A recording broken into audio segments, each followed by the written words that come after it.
মন্ত্ৰী বিমল বৰা, ৰূপেশ গোৱালা ঘটনাস্থলীত উপস্থিত থাকে আৰু আমাৰ শোকসন্তপ্ত পৰিয়ালবৰ্গক সহায় কৰাৰ বাবে সঞ্জয় কিষাণ ডাঙৰীয়া আৰু বাকী আমাৰ কাৰ্যকৰ্তাসকলেও যিমান পাৰে সহযোগিতা আগবঢ়ায়। সামাজিক সংগঠন ৰাইজেও দুখৰ সময়ত পৰিয়ালৰ লগত থিয় হৈ থাকি তেওঁলোকক শক্তি প্ৰদান কৰে। আমাৰ কেন্দ্ৰীয় মন্ত্ৰী সাংসদ সৰ্বানন্দ সোণোৱাল ডাঙৰীয়াও আমাৰ পৰিয়ালসকলক আহি সাক্ষাৎ কৰে আৰু শোকসন্তপ্ত পৰিয়ালবৰ্গক সমবেদনা জ্ঞাপন কৰে। ৰাজ্য চৰকাৰে শোকসন্তপ্ত পৰিয়ালবৰ্গক আমি মৃতকক ঘূৰাই দিয়া সম্ভৱ নহয়, তথাপিতো তেওঁলোকৰ দুখৰ দিনত তেওঁলোকৰ লগত সমভাগী হ'বলৈ আমি গোটেইবোৰ আজি আহিছিলোঁ। মই অসমবাসী ৰাইজৰ হৈ শোকসন্তপ্ত পৰিয়ালবৰ্গক সমবেদনা জ্ঞাপন কৰিছোঁ। ৰাজ্য চৰকাৰে শোকসন্তপ্ত পৰিয়ালসকলক বা দুৰ্ঘটনাত নিহত পৰিয়ালসকলৰ নিকট আত্মীয়ক ৫ লাখ টকাকৈ এটা এককালীন সাহায্য ৰাশি প্ৰদান কৰিছে। প্ৰধানমন্ত্ৰী নৰেন্দ্ৰ মোদী ডাঙৰীয়ায়ো প্ৰতিটো পৰিয়াললৈ ২ লাখ টকাকৈ এটা এককালীন সহায় আগবঢ়াব। সৰ্বমুঠ প্ৰতিটো পৰিয়ালে চৰকাৰৰ পৰা ৭ লাখ টকাকৈ লাভ কৰিব। মই তিনিচুকীয়া জিলাৰ আয়ুক্ত মহোদয়ক নিৰ্দেশ দিছোঁ যে সকলোকে যাতে যিসকলে কিবা কাৰণত যদি অৰুণোদয় পোৱাও নাই, তৎকালীনভাৱে তেওঁলোকক যাতে অৰুণোদয় দিয়াৰ ব্যৱস্থা কৰে। মাহত ১২৫০ টকা পাই থাকিব আৰু তেওঁলোকক মই ৰেচন কাৰ্ড যদি কাৰোবাৰ নাই, লগে লগে ৰেচন কাৰ্ড কেইখনো দিব অনুৰোধ কৰিছোঁ। অন্ততঃ চাউল, দালি, চেনি, নিমখ এইখিনি পাই থাকিব। আমি বাগান কৰ্তৃপক্ষৰ লগতো কথা পাতিম, বাগানত তেওঁলোকক আমি কাম দিব পাৰোঁ নেকি তাৰ বিষয়ে আমি কথা পাতিম। আৰু যিখিনি ল'ৰা ছোৱালীৰ শিক্ষাৰ দিশত সহায় কৰিব লাগিব, মই জিলা আয়ুক্ত মহোদয়ক কৈছোঁ যে আমাৰ সন্তানসকলৰ, কন্যা বা পুত্ৰ সন্তানসকলৰ পঢ়াৰ কাৰণেও যাতে চৰকাৰে বিভিন্ন ধৰণে সহায় কৰে। মই নিজেও খবৰ ৰাখিম, পৰৱৰ্তী সময়ত মই আৰু খবৰ ৰাখিম আৰু যেনেকৈ পাৰোঁ পৰিয়ালকেইটাক আমি নিশ্চিতভাৱে আৰু সহায় কৰাৰ বাবে চেষ্টা কৰিম। সকলো ৰাইজকে পৰিয়ালকেইটিৰ প্ৰতি দেখুওৱা সহানুভূতিৰ বাবে মই তিনিচুকীয়া জিলাৰ ৰাইজকো ধন্যবাদ জনাইছোঁ, সামাজিক সংগঠনসকলকো ধন্যবাদ জনাইছোঁ, আপোনালোককো ধন্যবাদ জনাইছোঁ। ভগৱানে যেন পৰিয়ালকেইটাক শক্তি দিয়ে এই দুৰ্ভাগ্য বা শোকৰ সন্মুখীন হ'বলৈ। শ্ৰমিকৰ লগত যিসকল নীতিগতভাৱে বাহিৰ গৈছে আমাৰ আপত্তি নাই, এই অনিয়মে যিখিনি কৰিছে অবৈধভাৱে অৰুণাচল প্ৰদেশলৈ চাহ শ্ৰমিকসকলক বিভিন্ন ধৰণে লৈ যোৱা, এইটো এটা আমাৰ বাবে চিন্তাৰ বিষয় হৈ আছে। আমি দেখা পাওঁ যে তিনিচুকীয়া জিলাৰ বহুত চাহ শ্ৰমিকৰ সন্তানে খুব কম সময়তে হাইস্কুলৰ পৰাও আঁতৰি আহি তেওঁলোকে অৰুণাচল বা আন জেগাত কাম কৰিবলৈ গুচি যায়। আৰ্থিক দুৰৱস্থাও এটা ডাঙৰ কাৰণ আমি সকলোৱে জানো যে বৰ্তমান সময়ত চলিবৰ কাৰণে, ঘৰ এখন চলাবৰ কাৰণে বহুত টকাৰ প্ৰয়োজন।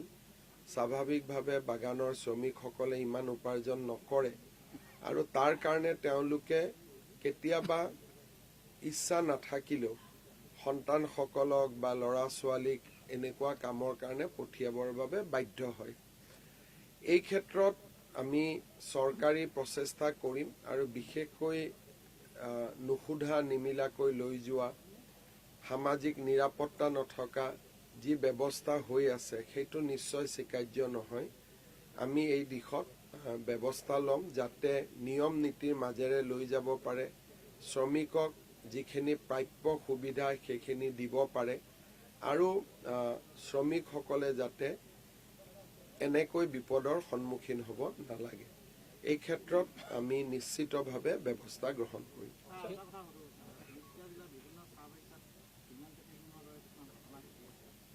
তিনিচুকীয়া জিলা বুলি নহয়, গোটেই অসমতে চাহ বাগিচাৰ পৰা এটা হিউমেন ট্ৰেফিকিঙৰ অভিযোগ আছে। কিন্তু ইয়াত ডাঙৰ কথাটো হ'ল যে এইবিলাক এনেকুৱা নহয় যে নিজে গুচি যায়, পৰিয়ালক জনাই যায় উইথ কনচেণ্ট। যেতিয়া পৰিয়ালে জানে, মাক বাপেকে জানে, তেতিয়া তাক আমি হিউমেন ট্ৰেফিকিং বুলি ক'ব নোৱাৰোঁ যদি স্ব ইচ্ছাই যায়।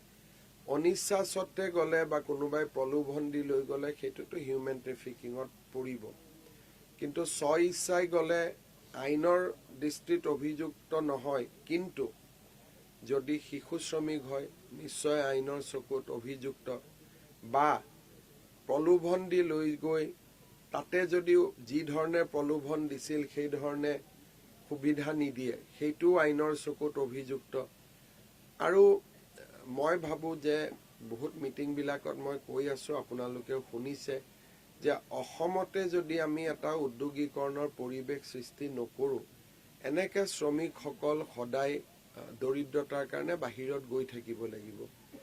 এই কথাবিলাকৰ কাৰণে মই প্ৰত্যেকখন মিটিঙতে কওঁ যে অসমত উদ্যোগীকৰণ হ'ব লাগে, ৰাইজে সহযোগিতা কৰিব লাগে। উদ্যোগপতিসকল অসমত উদ্যোগ স্থাপন কৰিব আহিলে আমি আক্ৰমণ কৰিব নালাগে।